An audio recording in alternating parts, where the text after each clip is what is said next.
Kahit suspended po yung pasok dito mga kababayan. Pupuntahan po natin dito si Abel, no?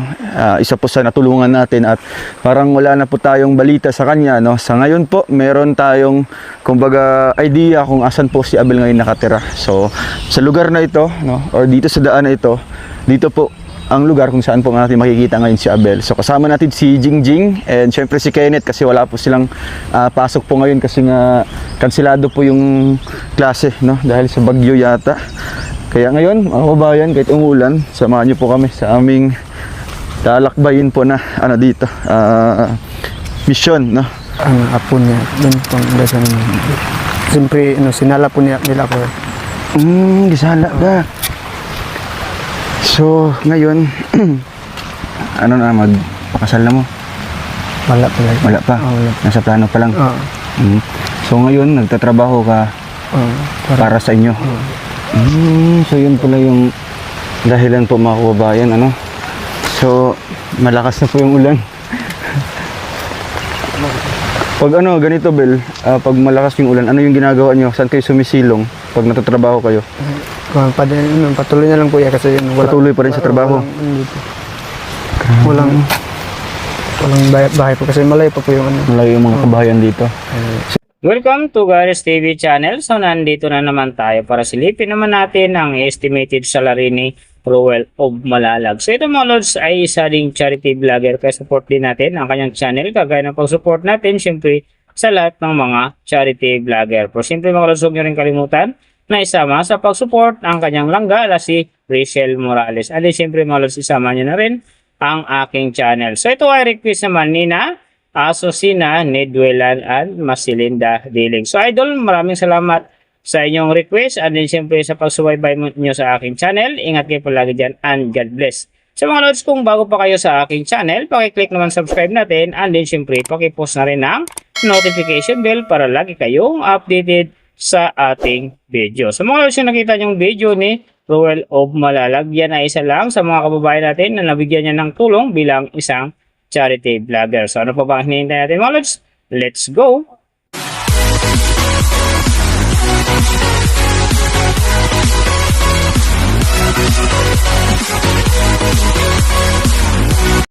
So mga lods, si Roel of Malalag sa ngayon ay mayroon ng 555,000 na subscriber. And then, mayroon na rin siyang total views na 275 million. So, may upload videos naman siya ngayon na 5,300. And then, yung account niya ginawa ito noong November 5, 2016. So, doon naman sa kanyang total grade, nakakuha siya ng letter B. And then, sa kanyang social blade rank naman, nasa 107,167. So, doon naman sa kanyang subscriber rank, nasa 1,763. And then, sa kanyang views rank naman, nasa 109,731. So, doon naman sa kanyang PH rank, nasa 562. And then, sa kanyang people rank naman, nasa 1,345. So, nakita na natin yung kanyang ranking. Silipin naman natin yung kanyang last 14 days na subscriber, views, and then yung kanyang earnings. So, sa kanyang subscriber, mga lods, marami tayong nakita dito na umangat ng take 1,000 and then 2,000. Noong February 9, nakakuha siya ng 2,000. And then, pagdating naman ng February 11, nakakuha ulit siya ng 2,000. So, pagdating naman ng February 14 hanggang 15, nakakuha ulit siya ng 1,000 bawat araw. And then, February 17 and 18, nakakuha ulit siya ng 1,000 bawat araw. So, yung last, yung February 20, nakakuha ulit siya ng 1,000. Kaya, ang kanyang subscriber ngayon nasa 555,000. So, doon naman sa kanyang views mga lods na maganda rito, February 9, nakakuha siya ng 709,000. And then, pagdating naman dito ng February 11, nakakuha siya ng 506,000. So, pagdating naman ng February 15, nakakuha siya ng 546,000. So, yan, ang magagandang views na nakuha niya naman mga lods. And then, doon naman sa kanyang earning, tingnan natin dito yung February 15. So, sa kanyang low estimated, nakakuha siya ng $137 US. And then, sa kanyang high estimated naman, nakakuha siya ng $2,200 US. So, ang mga yan naman mga lods, daily summary lang. Mas maganda kung silipin natin yung naka-round off na from daily, weekly, and monthly para malaman na natin kung magkano na ngayon ang estimated salary ni Roel of Malalag dito sa YouTube. So unahin natin yung kanyang daily average. So sa daily subscriber, nakakuha siya ng 667. And then sa kanyang views naman, nakakuha siya ng 336,630. So doon naman sa kanyang daily low estimated ng kanyang earning, nakakuha siya ng 84 US dollar. So times natin sa 58, mayroon siyang 4,872. And then sa kanyang daily high estimated naman ng kanyang earning, nakakuha siya ng 1,300 US dollar. So times natin sa 58, mayroon siyang 75,400.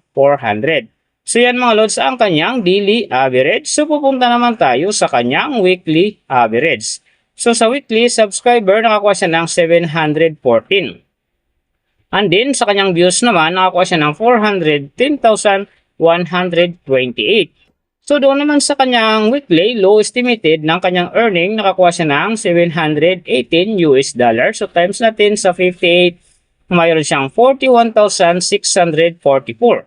And then sa kanyang weekly high estimated naman ng kanyang earning, nakakuha siya ng 11,000 US dollar. So times natin sa 58, mayroon siyang 638,000. So yan naman mga lods ang kanyang weekly average. So pupunta naman tayo sa kanyang monthly average. So sa monthly subscriber, nakakuha siya ng 20,000. And then sa kanyang views naman, nakakuha siya ng 10,098,911. So doon naman sa kanyang monthly low estimated ng kanyang earning, nakakuha siya ng 2,500 US dollar. So times natin sa 58, mayroon siyang 145,000. And then sa kanyang monthly high estimated naman ng kanyang earning, nakakuha siya ng 40,000 US dollar. So times natin sa 58, mayroon siyang 2,320,000. So yan naman mga lods ang kanyang monthly average. And then yung nababanggit ko rito or nakikita nyo, pawang estimated lamang yan. Nakalist lang tayo sa Social Blade website. Isang public website yan na kahit sino pwedeng mag-open para malaman kung magkano na ang estimated salary ng ating mga iniidolong YouTuber, vlogger, or influencer. And din mga lods ay ko sinasabi na laging natutupad yung low estimated kasi nga hindi talaga natin kayang i-demand sa ating mga viewers na huwag mag-skip ng ads. Pero pwede pa rin naman yan maging times 2, times 3, or maging times 4 pa yan kapag ang isang vlogger nakapag-viral ng kanyang video.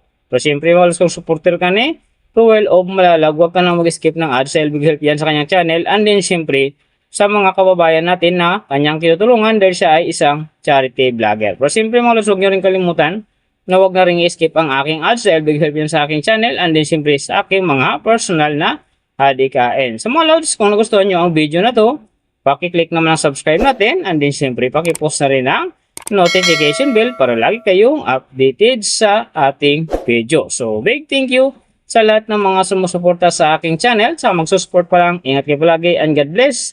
At sana gabayan kayo palagi ng Panginoon sa ginagawa nyo araw-araw. And then siyempre, magtagumpay din kayo sa inyong mga pangarap. So hanggang dito na lang. See you on my next video.